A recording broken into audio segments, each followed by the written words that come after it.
Hello friends, good evening to all of you. कैसे हैं आप सभी लोग? आप सभी का दोस्तों अनअकैडमी प्लेटफॉर्म पे, अनअकैडमी के यूट्यूब प्लेटफॉर्म पर आप सभी का बहुत बहुत स्वागत है। मैं जावेद फारूकी दोस्तों इस महीने आपके लिए एक बहुत ही ख़ास क्लास, बहुत ही ख़ास कोर्स लेकर के आ रहा हूँ दोस्तों, जो आपकी ओवरऑल तैयारी के साथ साथ आपकी सिलेक्शन में भी दोस्तों बहुत बड़ा योगदान होगा।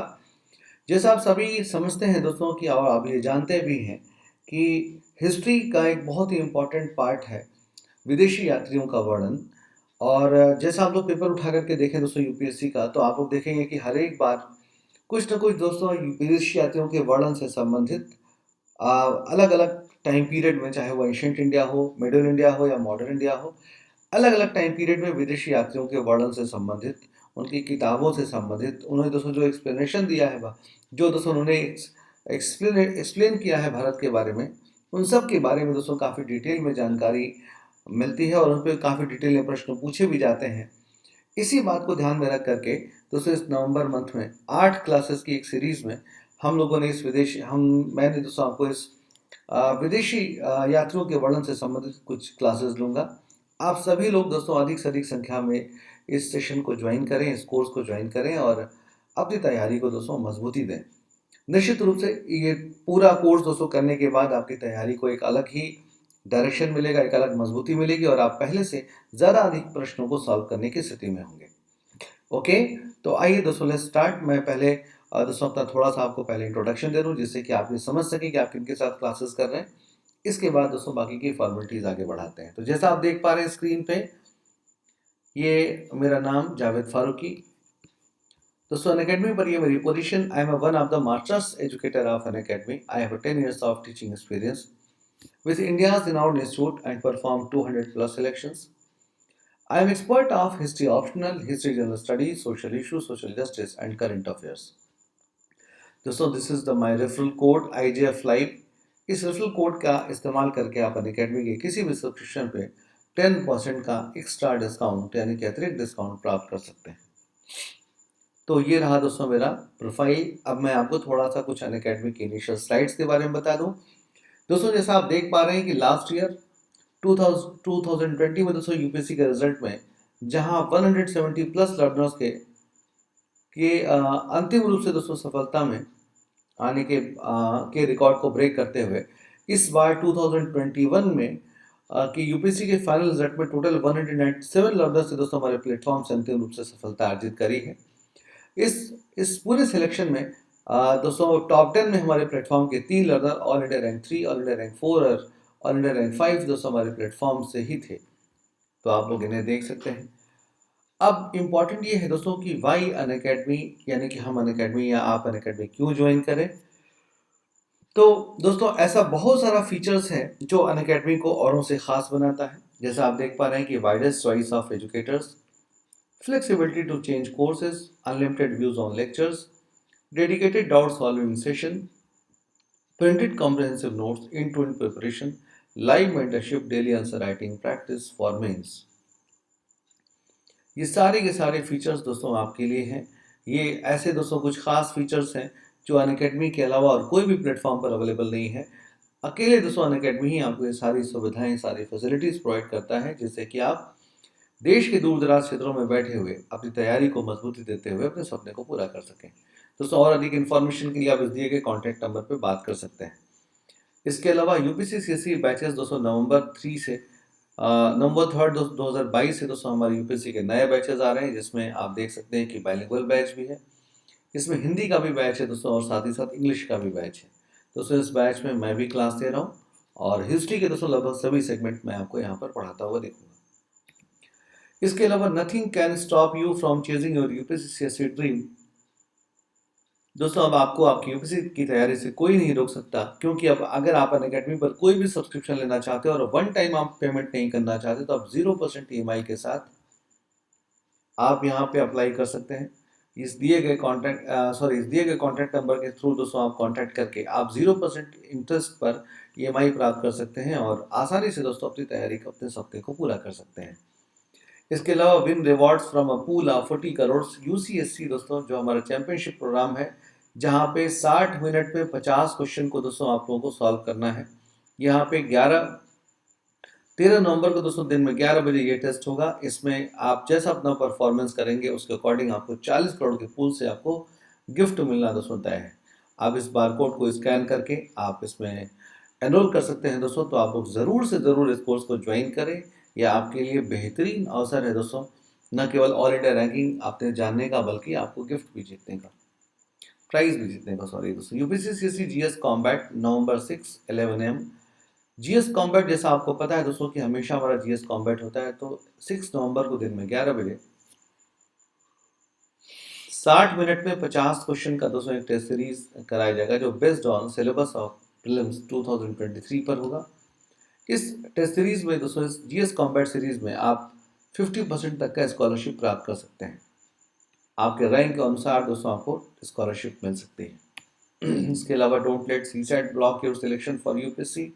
दोस्तों आपको पता है कि पिछले कुछ सालों में यूपीएससी सिलेक्शन में सीसैट की एक बहुत बड़ी बाधा रही है। इस बाधा को दूर करने के लिए बहुत ही नॉमिनल और सिंबॉलिक फीस पर अनअकैडमी आपके लिए कंप्लीट सीसैट बैच लेकर के आए हैं, जिसको ज्वाइन करके दोस्तों आप अपनी तैयारी को मजबूती दीजिए। ऑप्शनल कॉर्निवॉल की बात करें तो दोस्तों अनअकैडमी आपके लिए लेकर के आते हैं यूपीएससी कमीशन के top option subject,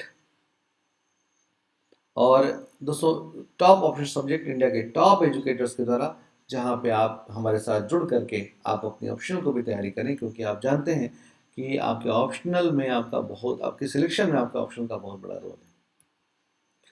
UPSC CSC यूपीएफओ दोस्तों अनअकैडमी अब आपके लिए स्पेशल यूपीएफओ बैच भी लेकर के आए हैं, तो आप इसे भी ज्वाइन कर सकते हैं।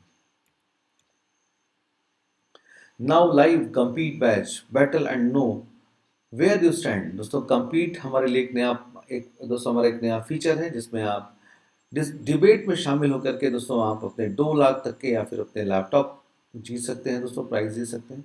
तो आप लोग इसे ज़रूर ज्वाइन कीजिए। Okay, let us start. दोस्तों मैं आज आप लोगों को ये बात बता दूं कि हम लोग यहाँ पर किस लिए इकट्ठे हुए हैं। तो सबसे इम्पोर्टेंट दोस्तों, सब आपको मुझे बताते हुए बड़ी खुशी हो रही है कि अनअकैडमी प्लेटफॉर्म पर ऐसा कोई भी या दोस्तों कह सकते हैं कि यूट्यूब पर ऐसा कोई भी कोर्स मौजूद नहीं है, या डिटेल में दोस्तों या स्तरीय ऐसा कोई भी कोर्स मौजूद नहीं है जिसमें भारत में आने आने वाले विदेशी यात्रियों के बारे में डिटेल में जानकारी दिया जाए।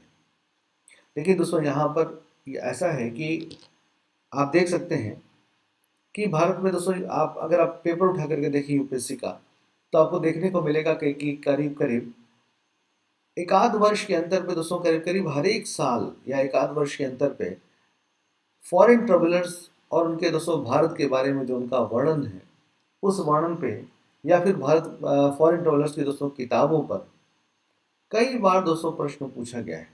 अगर आप पिछले वर्ष का पेपर उठा करके देखें 2021 का, तो उसमें दोस्तों जो है वो नूनीस के बारे में दोस्तों प्रश्न पूछा गया, जैसे विजयनगर के बारे में बताया, तो कभी इब्न बतूता के बारे में, तो कभी मेगास्थनीज के बारे में, तो कभी प्लिनी के बारे में, तो दोस्तों कभी इब्न खुर्दादब के बारे में, तो कभी इब्न अलबरूनी के बारे में।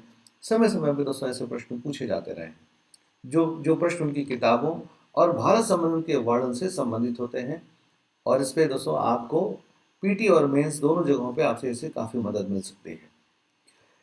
इसी बात को ध्यान में रखते हुए इस बार दोस्तों नवंबर मंथ में 8 क्लासेस की एक सीरीज में हम लोग फॉरेन ट्रेवलर्स यानी कि विदेशी यात्री और उनके भारत संबंधी विवरण पर एक कंप्लीट कोर्स करेंगे दोस्तों, जो कोर्स आपके लिए काफ़ी महत्वपूर्ण होगा। हम उम्मीद करेंगे आपसे कि इस कोर्स को आप लोग रेगुलरली ज्वाइन कीजिएगा, प्रॉपर नोट्स जरूर बना लीजिएगा, जिससे कि आपको हर तरह से फ़ायदा मिल सके और यूपीएससी में दोस्तों किसी भी पूछे गए प्रश्न का आप सटीक और सही उत्तर दे पाए। तो आइए शुरू करते हैं फॉरेन ट्रेवलर्स। दोस्तों फॉरेन ट्रेवलर्स को पढ़ने से पहले मैं थोड़ा सा उनके बैकग्राउंड के बारे में आपको चीज़ें समझा देता हूँ और बता देता हूँ। दोस्तों भारत में अगर हम फॉरेन ट्रेवलर्स के बारे में बात करें तो जैसा आप जानते हैं कि दोस्तों भारत का जो इतिहास है उसे हम लोग प्राचीन काल और मध्यकाल में और आधुनिक काल में दोस्तों बांटते हैं। भारतीय इतिहास को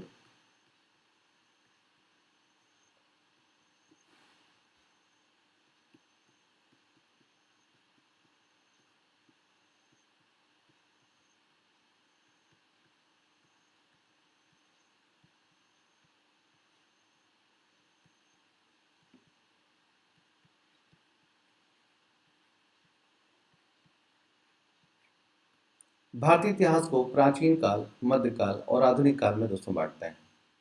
दोस्तों इन तीनों अलग अलग कालों में, प्राचीन काल हो, मध्यकाल हो या आधुनिक काल हो, इन तीनों अलग अलग कालों में बहुत सारे विदेशी यात्री दोस्तों समय समय पर भारत की यात्रा करते रहे, भारत को देखते रहे, समझते रहे, जानते रहे, और उन्होंने जो कुछ भी देखा उसको उन्होंने बहुत डिटेल में भारत के बारे में अपनी पुस्तकों में या अपने विवरण में उन्होंने भारत के बारे में बहुत कुछ लिख रखा है। दोस्तों इन वर्णों से हमें भारत के राजनीतिक, सामाजिक, आर्थिक, प्रशासनिक के साथ साथ जीवन के विभिन्न पहलुओं की बहुत विस्तार में और बहुत ही ऑथेंटिक, बहुत ही प्रमाणिक जानकारी प्राप्त होती है। चूंकि दोस्तों इन इतिहासकारों ने इन विदेशी यात्रियों ने भारत से बाहर जाकर के अपने ज़्यादातर दोस्तों इतिहासकार इन यात्रियों ने भारत से बाहर जाकर के दोस्तों अपनी किताबें लिखी, जिसकी वजह से इनकी किताबें काफ़ी निष्पक्ष भी हैं दोस्तों। खैर इन इतिहासकारों की या इन भारतीय विदेशी यात्रियों की कि बहुत सारी अच्छाइयों और बुराइयों पे अगर हम लोग नज़र डालें और अगर दोस्तों थोड़ी बहुत कुछ इनकी बुराइयों को नज़रअंदाज कर दें, तो इनकी इनकी जो जानकारी है भारत संबंधित वो बहुत ही प्रामाणिक होने के साथ साथ हमारे लिए दोस्तों बहुत ही उपयोगी है, जिससे कि हम किसी काल के इतिहास को जान पाते हैं और समझ पाते हैं। तो हम लोग दोस्तों एक एक करके कालखंडों के हिसाब से हम लोग इन विदेशी यात्रियों के बारे में पढ़ेंगे। इसमें सबसे पहले दोस्तों हम लोग प्राचीन काल में दोस्तों इतिहासकारों ये यात्रियों के बारे में दोस्तों समझते हैं। फिर मध्यकाल में थोड़ा सा दोस्तों हम लोग एक बार बैकग्राउंड अपना एक स्थापित कर लें, एक स्ट्रक्चर दोस्तों बना लें कि हमें किस डायरेक्शन में बढ़ना है। फिर एक एक करके इतिहासकारों को समझना और पढ़ना शुरू करेंगे। दोस्तों प्राचीन काल से ही भारत का विदेशों के साथ सांस्कृतिक, व्यापारिक और विभिन्न प्रकार के संबंध रहे। इन संबंधों के माध्यम से ही समय समय पर दोस्तों न केवल भारत के लोग विदेशों में गए, बल्कि विदेशों के लोग भी समय समय पर दोस्तों भारत में आते रहे। उन यात्रियों के अगर बारे में बात करें तो प्राचीन काल के दोस्तों जो यात्री रहे उन्हें हम तीन हिस्सों में बांट सकते हैं। सबसे पहले दोस्तों भारत में आने वाले जो यात्री थे वो थे दोस्तों ग्रीक यात्री। सबसे पहले ग्रीक यात्रियों का भारत में ज्यादातर आना रहा दोस्तों। ओके, समय समय पर दोस्तों बहुत सारे ग्रीक यात्रियों में जैसे मेगास्थनीज, स्ट्राबो, एरियन, डायोडोरस, इसके अलावा प्लिनी, इसके अलावा दोस्तों ये सारे के सारे जो हिस्टोरियंस रहे, इन लोगों ने समय समय पर दोस्तों भारत के बारे में बहुत कुछ लिखा, छोड़ा, जाना, समझा, जिससे कि हमें भारत के बारे में जानकारी मिलती है। दोस्तों भारत के प्रारंभिक इतिहास की जानकारी तो कम से कम हमें ग्रीक इतिहासकारों से ही मिलती है दोस्तों। इसके बाद ग्रीक इतिहासकारों के अलावा दोस्तों सेकंड नंबर पर आने वाले इतिहासकारों में चाइनीज यानी कि दोस्तों चीनी यात्री थे।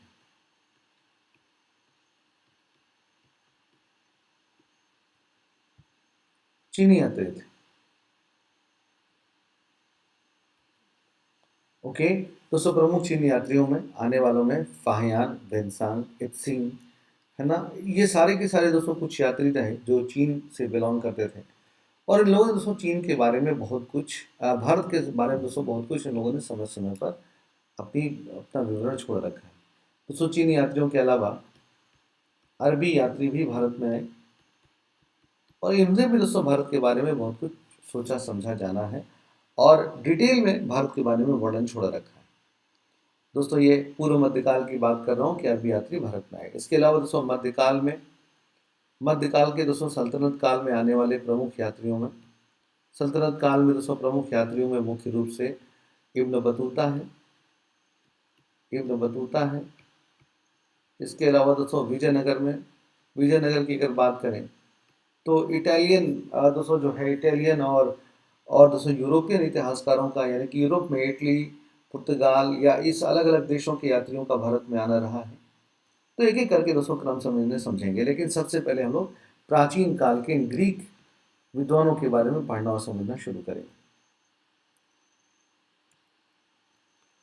दोस्तों ग्रीक विद्वानों में भारत में आने वाला दोस्तों जो ऐतिहासिक काल में जो पहला ग्रीक विद्वान है जो भारत के बारे में बहुत ही विशद जानकारी देता है दोस्तों, और हमारे लिए दोस्तों उसका ये वर्णन बहुत महत्वपूर्ण है, वो है दोस्तों मेगास्थनीज। दोस्तों मेगास्थनीज जो है वो एक 304 ईस्वी से लेकर के दोस्तों लगभग जो है 299 ईसा पूर्व तक भारत में रहा। मेगास्थनीज दोस्तों चंद्रगुप्त मौर्य के दरबार में यूनान के सम्राट सेलुकस के राजदूत के रूप में भारत में आया था दोस्तों। आपको पता है कि सेलुकस और मेगास्थनीज के बीच में दोस्तों एक सेलुकस और चंद्रगुप्त मौर्य के बीच में दोस्तों एक युद्ध हुआ था। इस युद्ध में दोस्तों सेलुकस की अंतिम रूप से पराजय हुई थी। इस पराजय के बाद दूतों का आदान प्रदान हुआ था। इसी इसी आदान प्रदान के क्रम में सेलुकस ने मेगास्थनीज नाम का एक राजदूत दोस्तों भारत में भेजा था। दोस्तों सेलुकस ने मेगास्थनीज दोस्तों भारत में चंद्रगुप्त मौर्य के दरबार में कई वर्षों तक रहा और उसने भारत के बारे में बहुत ही डिटेल वर्णन दोस्तों भारत को छोड़ रखा है, जो हमारे इतिहास के लिए बहुत ही महत्वपूर्ण है। सबसे महत्वपूर्ण बात यह है कि इसकी लिखी गई पुस्तक इंडिका, जो कि दोस्तों शायद इंडिया की तरफ संकेत करती है, ये किताब अपने मूल रूप में ऊपर अवेलेबल नहीं है दोस्तों, मूल रूप में मौजूद नहीं है। इस किताब को दोस्तों इनको पढ़ने वाले बाद के इतिहासकारों में, जिसमें प्लिनी, डायोडोरस, इन लोगों की दोस्तों किताबों से इनका उदाहरण निकाल लिया गया और इसे निकाल करके दोस्तों फिर इंडिका लिख दी गई। ऐसा कहा जाता है कि इंडिका जो है वो कहीं पानी में गिर गई कहीं दोस्तों जो है, और फिर वो मिली नहीं। तो जिन लोगों ने इंडिका को याद किया हुआ था, उनके वर्णन को उनकी किताबों से निकाल करके इंडिका दोस्तों एक कंप्लीट पुस्तक के रूप में बनाई गई। यद्यपि मूल रूप में ये पुस्तक तो प्राप्त नहीं है, लेकिन जैसे लेखक परिवर्तित लेखों की पुस्तकों के अंश से ये उद्धृत किए गए। दोस्तों मेगास्थनीज की पुस्तक इंडिका में तत्कालीन समय के भारत के राजनीतिक, प्रशासनिक और सामाजिक, धार्मिक, करीब करीब दोस्तों जीवन के सभी पहलुओं पर जानकारी मिलती है। दोस्तों इसमें अगर दोस्तों हम लोग इसमें राजनीति की बात करें, प्रशासन की दोस्तों बात करें, तो मेगास्थनीज दोस्तों ये बताता है, मेगास्थनीज के वर्णन से ही हमें मौर्य सैन्य प्रशासन की जानकारी मिलती है। मौर्य सैन्य प्रशासन कि किस प्रकार वो ये बताता है कि मौर्यों का जो प्रशासन था वो 6 समितियों के माध्यम से संचालित किया जाता था। इसके अलावा दोस्तों नगर प्रशासन, यहाँ भी वो बताता है कि 6 समितियों के माध्यम से नगर का प्रशासन संचालित किया जाता था। तो सैन्य प्रशासन, नगर प्रशासन, इन सब की जानकारी दोस्तों जो है यहाँ से प्राप्त होती है। ओके, इसके अलावा दोस्तों पाटलिपुत्र नगर का विस्तृत वर्णन, पाटलिपुत्र नगर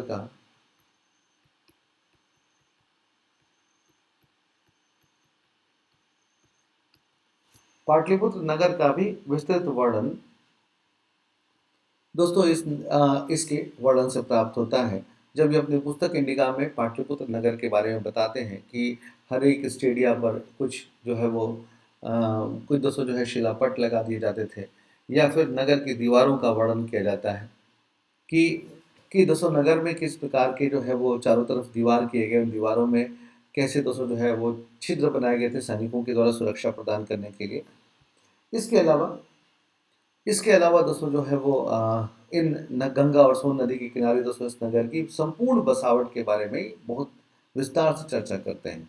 इसके अलावा दोस्तों ये सड़कों के अधिकारी एग्रोनोमोई की दोस्तों जो है चर्चा करते हैं। इस प्रकार से नगर का वर्णन। समाज के वर्णन के बारे में दोस्तों बात करें तो मेगास्थनीज के कुछ वर्णन दोस्तों बड़े ही भ्रामक हैं। जैसे मेगास्थनीज ये कहते हैं कि भारतीय समाज सात वर्ग में, भारतीय समाज दोस्तों सात जो है वो क्लास में बटा हुआ है, 7 क्लास में या 7 जातियों में बटा हुआ है, जिसमें वो सबसे पहले दार्शनिक, फिर किसान, फिर दोस्तों योद्धा, फिर योद्धा, और इस प्रकार से दोस्तों वो भारतीय समाज का बड़ा ही भ्रामक वर्णन करते हैं।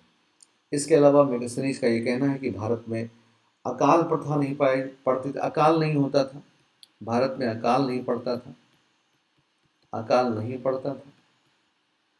इसके अलावा भारत में दास प्रथा नहीं पाई जाती थी, या फिर भारत के लोगों को लेखन कला की जानकारी नहीं थी। ये दोस्तों मेगास्थनीज के कुछ वर्णन जो है वो बड़े ही दोस्तों भ्रामक, बड़े ही कंफ्यूजिंग। तो कुछ वर्णन दोस्तों मेगास्थनीज का भारत संबंधित बड़े ही कंफ्यूजिंग हैं, लेकिन इन वर्णनों के अलावा मेगास्थनीज ने दोस्तों भारत के बारे में बड़े ही सकारात्मक ढंग से बातें की है ना। कुछ जानकारी दोस्तों जो दी है वो बड़े ही सकारात्मक रूप से दोस्तों वो बताता है, जैसे पाटलिपुत्र नगर का वर्णन, ओके, मौर्य सैन्य प्रशासन का वर्णन, नगर प्रशासन का वर्णन। इसके अलावा दोस्तों पांड्य राज्य की जानकारी भी मेगास्थनीज देता है, पांड्य राज्य की जानकारी भी देता है, जहां पे वो महिलाओं की स्थिति के बारे में चर्चा करता है। इस तरह से मेगास्थनीज का दोस्तों वर्णन जो बड़ा ही महत्वपूर्ण हो जाता है मौर्य काल के और या फिर सुदूर दक्षिण भारत के इतिहास के को समझने के लिए। दोस्तों मेगास्थनीज के बाद दोस्तों अगर बात करें तो ग्रीक यात्रियों में मौर्य काल के बाद दोस्तों मौर्योत्तर काल में एक के बाद एक करके कई सारे विदेशी यात्री दोस्तों भारत में आए। मौर्योत्तर काल में कई सारे दोस्तों विदेशी यात्री आए। इन विदेशी यात्रियों में एक बहुत ही महत्वपूर्ण दोस्तों यात्री हैं जिनका नाम है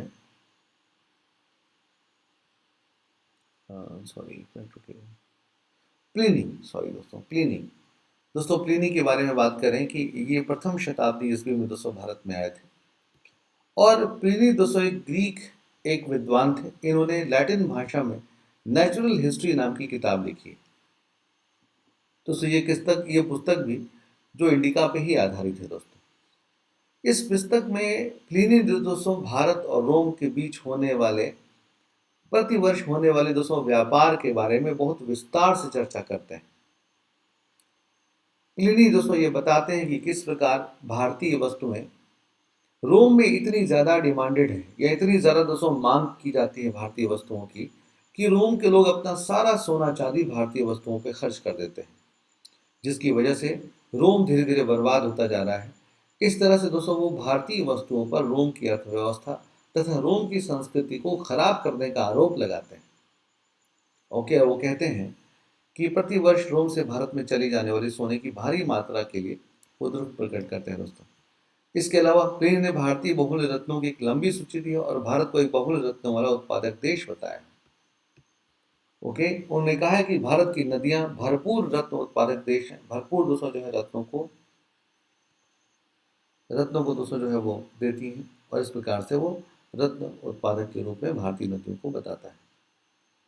इसके अलावा दोस्तों मौर्योत्तर काल में एक और बड़े ही फेमस, मौर्य काल और मौर्योत्तर काल के करीब करीब आसपास में एक और दोस्तों बड़े ही फेमस विद्वान आए हैं जिन्होंने भारत के बारे में काफ़ी कुछ चर्चा किया है।